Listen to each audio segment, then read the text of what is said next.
Mateus capítulo 11, e até conhecido esse texto de nós.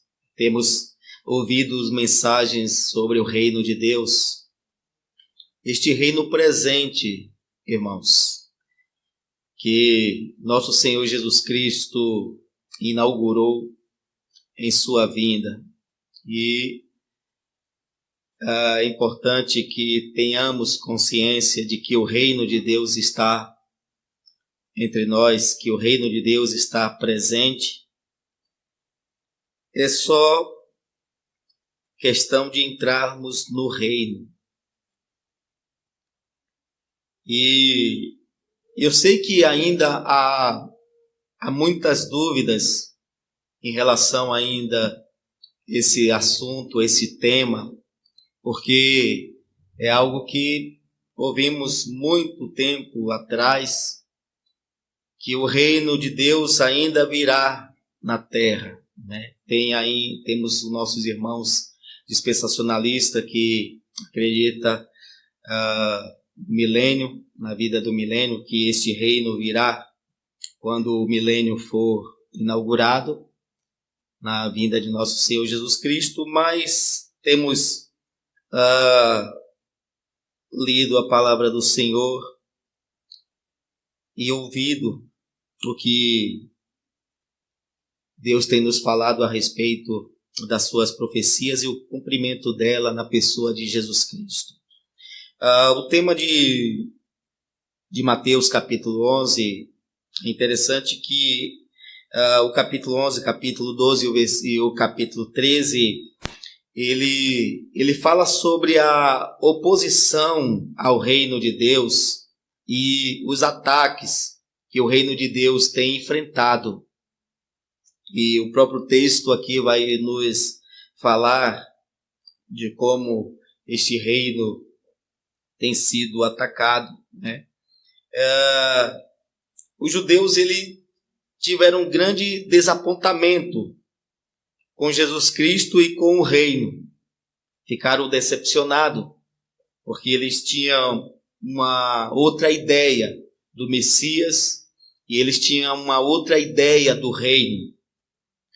E o texto que nós lemos nos diz que depois que Jesus Cristo, irmãos, depois que ele acabou de dar instruções aos discípulos, no capítulo 10, o Senhor tinha reunido os discípulos ali e enviado os discípulos para pregar o Evangelho.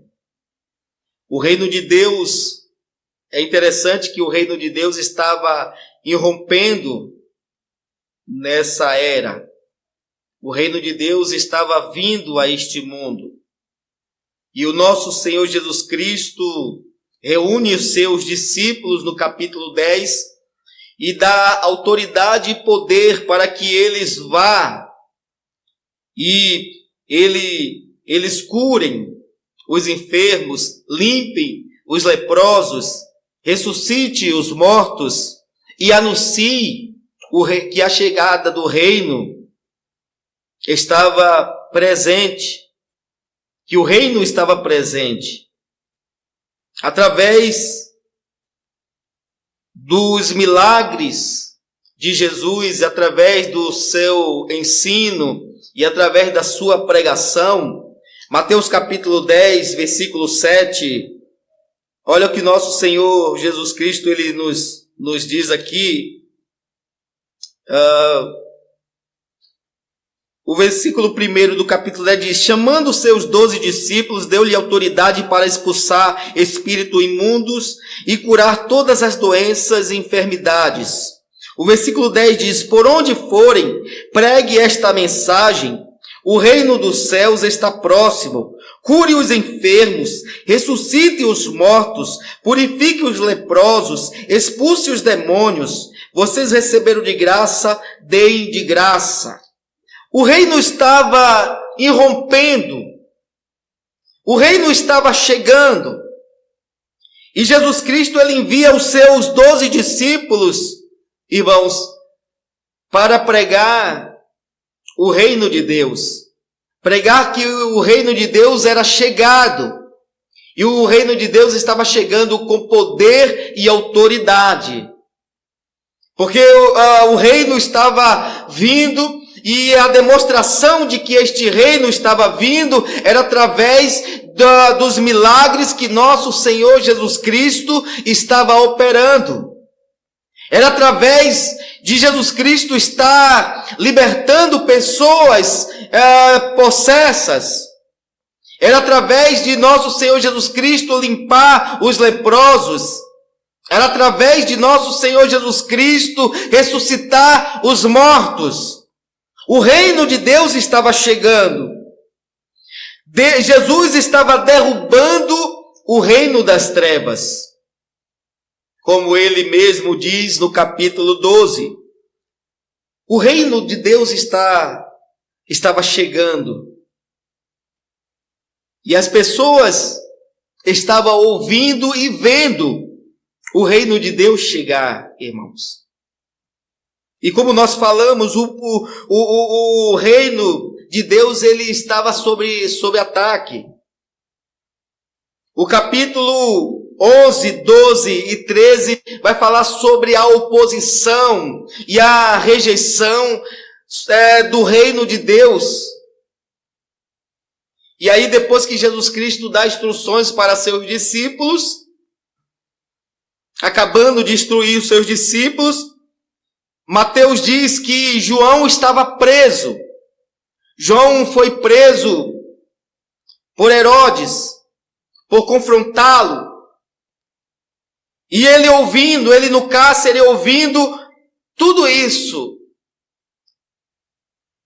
É interessante que a dúvida de João surge, irmãos, porque ele está ouvindo falar que Jesus Cristo, aquele a quem ele tinha batizado, estava curando os enfermos, abrindo os olhos do cego, limpando os leprosos, ressuscitando os mortos. Ele passa a ter uma dúvida em seu coração. João está no cárcere e passa a ter dúvida. E o que é que João faz? Envia seus discípulos até Jesus Cristo para perguntar a Jesus se era ele mesmo ou deveria esperar outro. Ele ouve, porque a notícia se espalha, o que Jesus Cristo está realizando. Mateus diz que a sua fama percorria por todas as regiões. E chega até João, por aí que está no cárcere, e João passa a ter dúvida se Jesus Cristo realmente era o Messias. Se Jesus Cristo era realmente o Salvador. Ele tem dúvida. E aí o versículo 2 diz: João, ao ouvir na prisão o que Cristo estava fazendo, enviou seus discípulos para lhe perguntarem: és tu aquele que haveria de vir ou devemos esperar outro? Por que João passa a ter essa dúvida? Porque João também não estava esperando esse tipo de Messias e nem esse tipo de reino. O Messias que Deus enviou era inesperado por eles.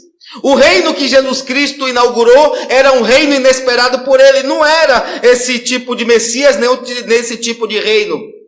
O próprio João, quando ele está no Rio Jordão batizando, olha a mensagem dele. Porque ele olha para o que Jesus Cristo está fazendo e não vê que Jesus Cristo está trazendo juízo sobre os inimigos. Ele olha para o que Jesus Cristo está fazendo, mas não vê sinal do juízo. Ele não vê que Jesus Cristo está trazendo com este reino o juízo sobre os seus inimigos. Quando ele está no Rio Jordão batizando, a partir do no capítulo 3, versículo 7 ao 12, João estava ali batizando as pessoas, os fariseus chegaram. Vinham pessoas de toda a região. E quando se aproximaram os fariseus, João ele grita: raça de víbora, quem vos ensinou a fugir da ira futura? Produzir fruto digno de arrependimento. E não basta dizer que temos por pai Abraão, porque dessas pedras Deus pode suscitar filhos a Abraão. João estava pregando a vinda do Messias. E João sabia que a vinda do Messias era o julgamento de Deus sobre as nações, sobre os inimigos do seu povo. Ele passa a ter agora uma dúvida.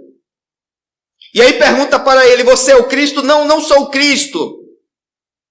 Eu batizo para arrependimento, mas depois de mim vem um que não sou digno de desatar as suas correias. Ele batizará com o Espírito Santo e com fogo. Ele tem a pá na mão e limpará toda a sua eira.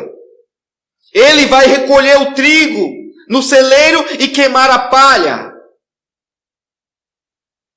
João, ele está pregando o juízo. Mas ao escutar o que Jesus Cristo estava fazendo, ele passa a ter uma certa dúvida.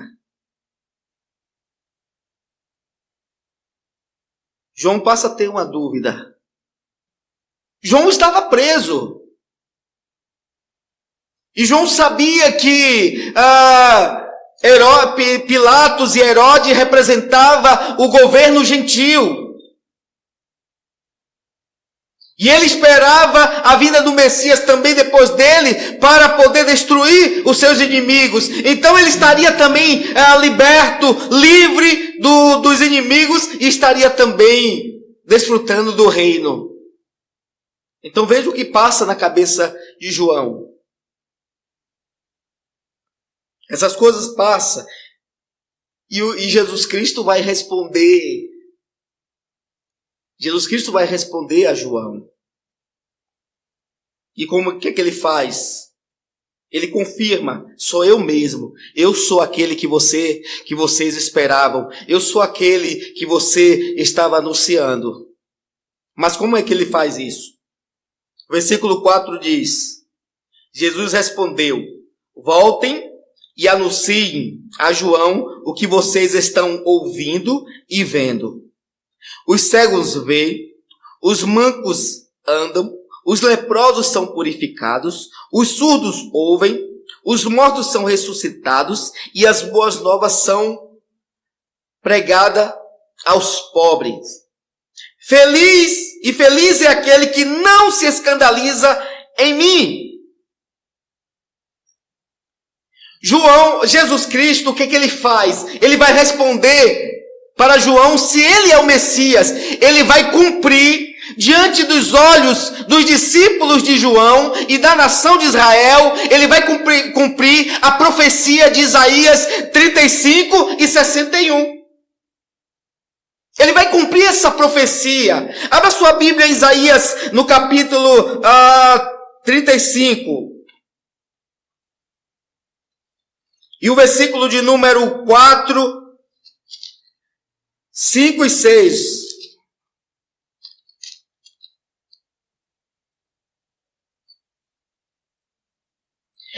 Digam aos desanimados de coração: sejam fortes, não tema, seu Deus virá com vingança, com divina retribuição virá para salvá-los. Então se abrirão os olhos dos cegos e se destaparão os ouvidos dos surdos. Então os coxos saltarão como o cervo, e a língua do mudo cantará de alegria. Águas irromperão no ermo, e riacho no deserto. Isaías 61.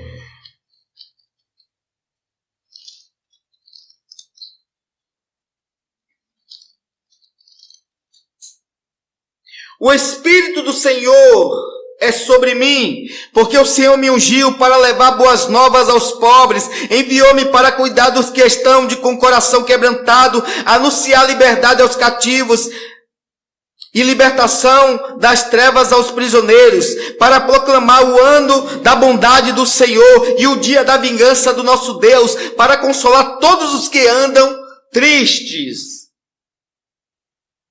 Jesus cumpre a profecia de Isaías diante dos olhos dos discípulos de João e manda dizer para ele: sou eu. Sou eu estou cumprindo. Estou cumprindo a profecia. Sou eu mesmo, de quem o profeta Isaías anunciava, de quem a lei falava, de quem os salmos falava. Sou eu mesmo. Jesus está cumprindo. E o interessante que ver, ouvir, ela abrange a obra da nova criação. Ela é obra da nova criação, irmãos. Ela faz parte da restauração espiritual e física do povo de Deus. Ver, ouvir, ser ressuscitado, ela é a restauração da nova criação. Observa que na nova criação, essa maldição não haverá. Não haverá maldição. Então Jesus Cristo está iniciando aqui a obra de Deus. E os milagres eram justamente para autenticar a palavra de Jesus Cristo e autenticá-lo como o profeta, como o Filho de Deus, como o Messias, como o Rei. Ele realiza os milagres e os milagres são um sinal de que realmente Ele é aquele de ser. E nessa obra, é importante que a gente entenda que nessa obra o Senhor está inaugurando o seu reino. O Senhor está iniciando aqui a nova criação. Alguém pode dizer, mas como assim Deus está realizando, iniciando o seu reino, iniciando a nova criação, irmãos? Porque a gente vê que ainda há muitas coisas nesse mundo mau. A gente vê tantas coisas ruins neste mundo. A gente precisa entender que, irmãos, o que Jesus Cristo vai falar a respeito do seu reino. Depois que ele inicia o seu reino, o Senhor vai contar as parábolas a respeito de como o seu reino, ele cresce de maneira gradativa. Não é à toa que o Senhor Jesus Cristo vai contar a parábola da semente. Que é como o reino dos céus, é como a semente que você planta e ele vai crescendo, crescendo e se torna aquela árvore. Ele está falando que o reino de Deus, ele cresce gradativamente. O reino de Deus, ele já foi inaugurado pelo nosso Senhor Jesus Cristo em sua vinda. Quando o Senhor Jesus Cristo, ele veio a este mundo, quando ele morreu e ressuscitou, ele disse uma coisa, em Mateus capítulo 28, a partir do versículo 18, é-me dado todo o poder nos céus e na terra. É-me dado todo o poder nos céus e na terra. Foi depois que ele ressuscitou que ele disse essas palavras. Que agora ele tem poder e domínio sobre os céus e a terra. O nosso Senhor Jesus Cristo, ele venceu Satanás, ele julgou este mundo. Ele tem domínio e poder sobre essa terra. João no capítulo 12, é interessante que Jesus Cristo está anunciando o julgamento dessa terra e a expulsão de Satanás. João capítulo 12, versículo 30 para o 31, ele diz assim, olha, chegou a hora deste mundo ser julgado e o príncipe deste mundo ser expulso. E ele estava falando isso quando ele estava caminhando para a cruz. Quando ele estava se referindo à sua morte na cruz. Aonde o Senhor estaria julgando este mundo, mas na pessoa de Jesus Cristo. Deus estaria julgando este mundo. Satanás estaria sendo expulso, não teria mais o domínio, nem o controle, nem o poder de enganar as nações. Porque todo o poder foi dado a Jesus Cristo dos céus e na terra. E aí o que ele diz? Ide e pregai o evangelho a toda criatura, todas as nações. Pregue o evangelho às nações. E é interessante, irmãos, que a gente define o evangelho de uma maneira bem pobre. Você pergunta para qualquer crente o que é o evangelho. Aí ele vai dizer, boas novas de salvação. Mas será que realmente era esse entendimento que um romano, que um grego tinha quando anunciava as boas novas para ele? Essa palavra era dita quando um rei, ele vencia uma guerra e se tornava senhor sobre outro povo. Essa palavra, boas novas, é quando um rei libertava o povo e se tornava rei deste povo. Então quando você falava para um romano, para um grego, para um judeu, eu vos trago boas novas, ele entendia muito bem, um novo rei se levantou. O que isso significa? Significa que eu devo a ele fidelidade, que eu devo a ele obediência, que eu devo a ele meus tributos, que eu devo a ele os meus serviços. Porque a gente hoje define essa palavra boas novas de maneira tão sem sentido. Você fala para o pecador, olha, eu quero vos trazer boas novas. O pecador não está nem muito aí.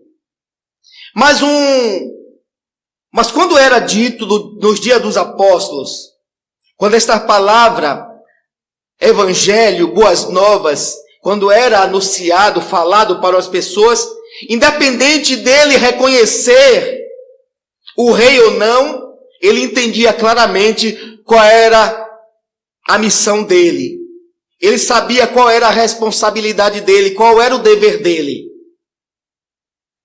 Ele aceitando aquele rei ou não, ele sabia que tinha que obedecer aquele rei, ou senão enfrentaria o juízo. Não é esse evangelho que hoje nós pregamos. Olha, dê uma chance para Jesus, ele quer te salvar, ele te ama, ele tem um plano na sua vida, quer fazer isso. Não é essa conversa mole. O apóstolo Paulo está dizendo para Timóteo que Deus ordena, ele não pede que os homens se arrependam.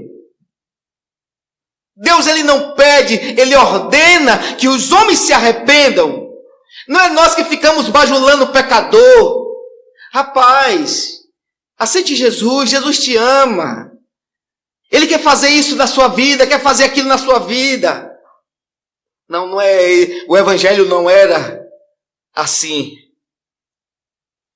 As pessoas sabiam no tempo do apóstolo Paulo o que significava boas novas de salvação. Um novo rei se levantou. Agora nós devemos obediência a este rei. Foi isso que aconteceu quando Deus ressuscitou Jesus dentre os mortos. Fez dele Senhor e Rei.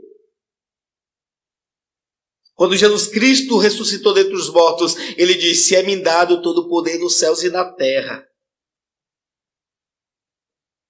E aí nós observamos que esta obra que Jesus Cristo está fazendo na terra, abrindo os olhos do cego, fazendo o mudo falar, o surdo ouvir, o paralítico andar, o morto ressuscitar, o leproso ficar limpo, era obra da nova criação.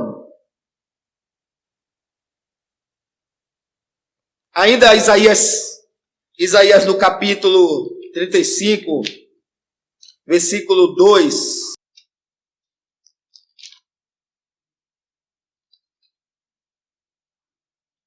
Irromperá em flores, mostrará grande regozijo e cantará de alegria. A glória do Líbano lhe será dada, como também o resplendor do Camelo e de Saron. Verão a glória do Senhor, o resplendor do nosso Deus. Quando Jesus Cristo ele vem, João diz: olha, vimos a sua glória como a glória do unigênito do Pai. Quando Jesus Cristo, em Caná da Galileia, João capítulo 12, que transforma água em vinho, aí diz que, e ali ele revelou a sua glória.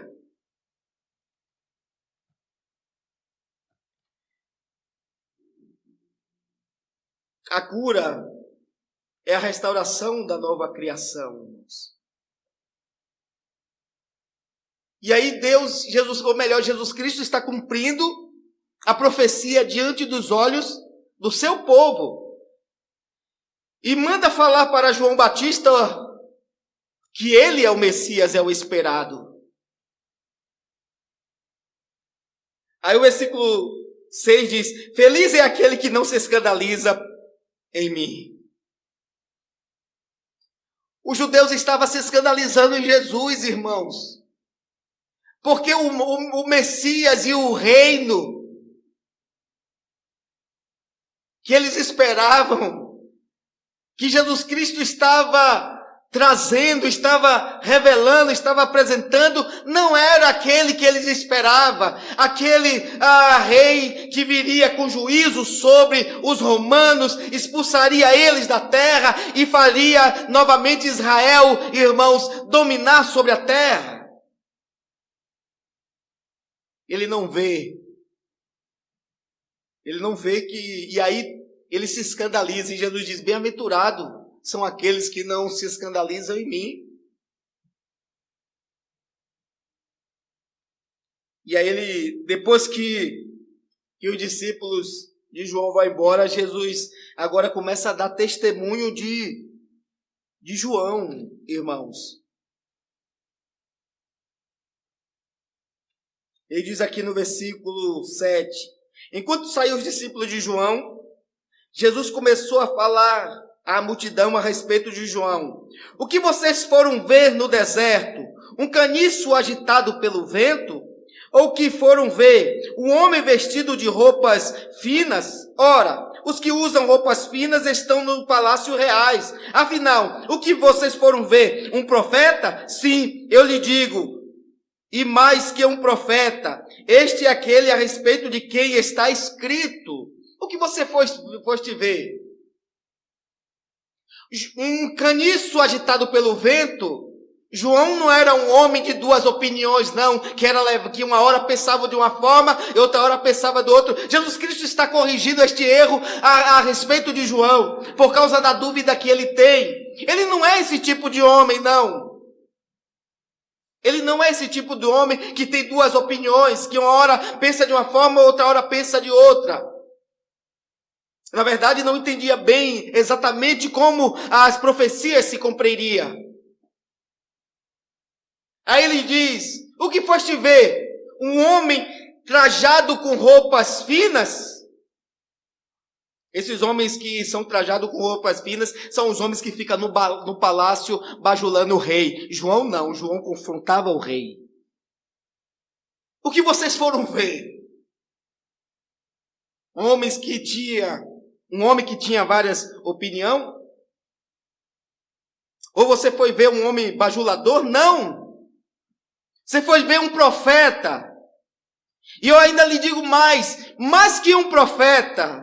Porque João, ele é mais que um profeta. Irmãos, ele não só profetiza, mas a própria Escritura, ele é a própria profecia. Ele é a profecia. Os profetas também falaram de João. João, ele é o arauto do rei. Ele é aquele que iria diante do Senhor. Então Jesus Cristo está dizendo, nascido de mulher, não há ninguém maior que João Batista. Ele foi maior. Ele foi grande como profeta de Deus. A profecia falava dele. Ele é a voz que clama no deserto. Isaías fala dele. Malaquias fala dele. Ele é a voz do que clama no deserto. Endireitai o caminho do Senhor. E aí Jesus Cristo está dando testemunho de João. Porque João deu testemunho de Jesus Cristo. E ele não estava errado a respeito de Jesus. Ele não estava errado. Ele estava errado, equivocado na forma de como o reino viria. De como Jesus Cristo agiria ali na sua vinda. Que foste ver? Um profeta? Digo que mais que um profeta. João, ele é grande pelo fato dele ser, irmãos, o último profeta e também dele encerrar a antiga dispensação. Olha o que o versículo 13 está falando.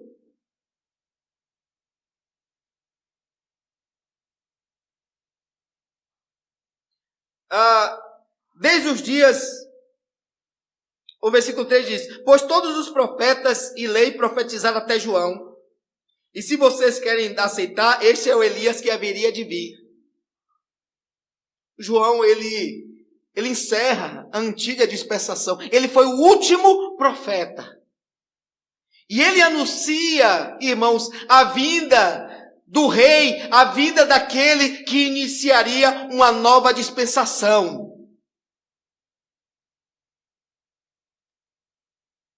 Os últimos dias, irmãos, que às vezes há uma confusão muito grande, que as pessoas esperam ainda o último dia, vai vir quando, na segunda vinda de Cristo, que o mundo vai acabar. Para Deus, não. Os últimos dias para os apóstolos e para Jesus, ele começou quando Jesus Cristo ressuscitou dos mortos. Quando Jesus Cristo morreu e ressuscitou, começou os últimos dias. Pedro, ele fala dos últimos dias, em Atos no capítulo 2, cumprindo ali a profecia de Joel, porque nos últimos dias, diz Deus, derramarei do meu espírito sobre toda a carne. Os últimos dias já se iniciou, irmãos. Os últimos dias se iniciou na morte e ressurreição de nosso Senhor Jesus Cristo. Então, João, ele é grande, porque ele cumpre a profecia. Ele encerra, irmãos, a profecia. Como diz aqui o versículo 10, este é aquele a respeito de quem está escrito, enviarei o meu anjo à tua frente, ele preparará o teu caminho diante de ti. Digo-lhes a verdade, entre o nascido de mulher não surgiu ninguém maior do que João Batista. Todavia, o menor no reino dos céus é maior do que ele. Não temos tempos para expor esse versículo 11.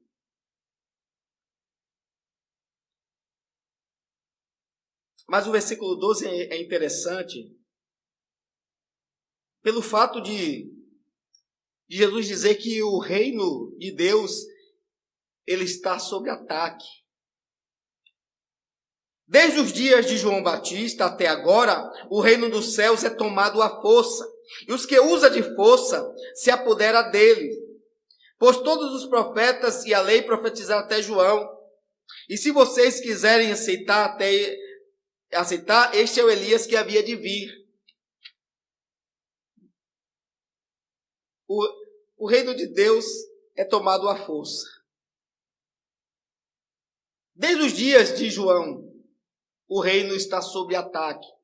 E a forma do reino estar sob ataque, irmãos, é através da incredulidade e da oposição que os fariseus e a própria nação de Israel faz em relação ao reino de Deus, em relação ao Messias.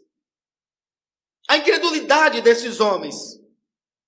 E observa que por causa da incredulidade deles, é que todo o tempo eles estão perseguindo o nosso Senhor Jesus Cristo. Por causa do reino de Deus, João Batista vai preso. E aí Jesus Cristo fala aqui em Mateus capítulo 12, versículo 30. Olha, aquele que não está comigo está contra mim, e aquele que comigo não ajunta, espalha. A incredulidade do povo era grande, que eles não queriam de maneira nenhuma receber Jesus Cristo como seu Messias, como seu Salvador, como seu Rei, e se juntar a Ele, se unir a Ele, estar do lado dele e juntar com Ele. A incredulidade impedia que essas pessoas, irmãos, recebessem Jesus como Salvador e fizessem parte do reino de Deus. E o reino de Deus é tomado à força. Nós vemos que este reino, ele vem com poder e autoridade. Nós vemos que este reino está sendo tomado através do poder de Deus, operando através do seu Filho, Jesus Cristo. Essa força, esse poder que o Senhor está realizando para curar, para ressuscitar, para limpar. E é assim que o reino está tomando. E aquelas pessoas que se apoderam desta força, deste poder, são os que entram no reino. Aqueles que olham para os milagres de Jesus Cristo e vê o sinal de que Ele é o Messias, de que Ele é o Rei, são as pessoas que crêem nele e faz parte deste reino, e se apodera deste reino e entra neste reino. São os que usam de força. Mas que força? A força do reino. O poder do reino. O poder do reino era justamente os milagres de Jesus Cristo, seu ensinamento e a sua pregação. As pessoas que criam nesse poder, são esses que estavam se apoderando, entrando no reino. São essas pessoas que estavam agora aceitando Jesus Cristo como o Senhor da sua vida. Os sinais que ele operou dizia quem ele é. Mostrava que o reino de Deus estava chegando para eles e que eles só precisavam aceitar Jesus Cristo, crer no Senhor Jesus Cristo e se submeter a Jesus Cristo como seu Rei, como seu Senhor. O reino estava sob ataque. Como continua sob ataques. O reino de Deus continua sob ataques. Os incrédulos, eles não creem no Senhor Jesus Cristo. E por isso que eles não, irmãos, se sujeitam a Jesus. Por isso que eles não entram no reino. E por quê, irmãos? Porque eles estão alinhados ao reino das trevas. O João diz assim que eles não vêm para a luz porque amaram mais as trevas do que a luz. Mas a questão é que, a questão do engano deles é que Jesus Cristo é Senhor. Ele é Senhor dos céus e da terra. E eles não escaparão do juízo de nosso Senhor Jesus Cristo. Eles não escaparão. Podem fazer oposição. Os judeus faziam essa oposição. Jesus Cristo expulsa, no capítulo 12, Jesus Cristo expulsa o demônio da vida de um menino.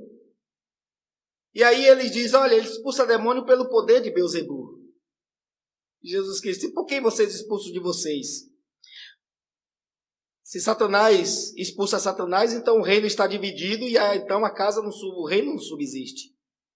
Mas se eu expulso os demônios pelo dedo de Deus, é chegado a vós o reino de Deus. E aí Jesus Cristo vai dizer, ninguém entra na casa do valente sem amarrá-lo e depois saquear os seus bens. Era isso que Jesus Cristo estava fazendo quando entrou nessa terra. Quando o nosso Senhor Jesus Cristo entrou neste mundo. Ele neutralizou os poderes e as forças de Satanás. Satanás não pode mais enganar nem mentir as nações. Porque o Evangelho chegou a todas as nações. Agora o que as nações fazem com o Evangelho já é problema das nações. Apocalipse lá capítulo 20 diz, e que o dragão, Satanás, a antiga serpente foi presa para que não enganasse mais as nações. Jesus Cristo, ele trouxe a luz, ele trouxe a verdade. E é por isso que ele pede para que os seus discípulos preguem o Evangelho. É por isso que ele pede para que os seus discípulos resplandeça como a luz. É por isso que ele pede para que os seus discípulos sejam o sal da terra. Os que entraram no reino de Deus podem saber, queridos irmãos, que haverá uma oposição do reino das trevas. E não é à toa. E é interessante que a gente precisa conquistar a terra, conquistar o reino. Que nem Israel, quando Deus libertou Israel do Egito, que fez eles, que introduziram eles na terra, eles tinham que conquistar a terra. Teve aquele processo. Os incrédulos não entraram na terra prometida. Não entraram no reino de Deus. Mas o próprio povo tinha que crer no poder de Deus e juntamente com seu líder conquistar a terra. Eles tinham que, Deus disse para Josué, assim como eu fui com Moisés, serei com você. Faça com que esse povo herde a terra. Jesus Cristo está nos fazendo com que a gente herde a terra. E por isso que nós devemos pregar o Evangelho a toda criatura. No capítulo 16 de Mateus, Jesus Cristo está dizendo que as portas do inferno não prevalecerão contra a sua igreja. E quando ele fala que não prevalecerão, é porque a igreja está no ataque. Na igreja, irmãos, não está na defesa, ela está no ataque. É justamente pregando o Evangelho, anunciando o Senhor Jesus Cristo como Rei, que a igreja vai ganhando essa terra, vai destruindo o reino e desfazendo o reino das trevas. Nós temos uma missão. Nós temos uma responsabilidade diante de Deus. Nós entramos neste reino e precisamos conquistar a terra. Jesus Cristo é Senhor. Mas a terra não é de Deus, pastor? Sim, meu irmão, mas entenda. Olha o que Deus disse para Israel em Êxodo capítulo 19, acho que versículo de número 4, 5, o Senhor está dizendo ali para seu povo, olha, se vocês guardarem meus mandamentos, a minha lei, vocês serão propriedade particular minha, apesar que toda a terra é minha. Toda a terra é minha. Tudo pertence ao Senhor, mas a sua igreja é propriedade particular dele, a qual ele deu esta terra para que conquiste para a sua glória do seu nome e para louvor da sua majestade. Amém, igreja? Meu horário já foi, eu não posso me prolongar mais nesse texto. Amém? Que Deus nos abençoe. Fiquemos em pé.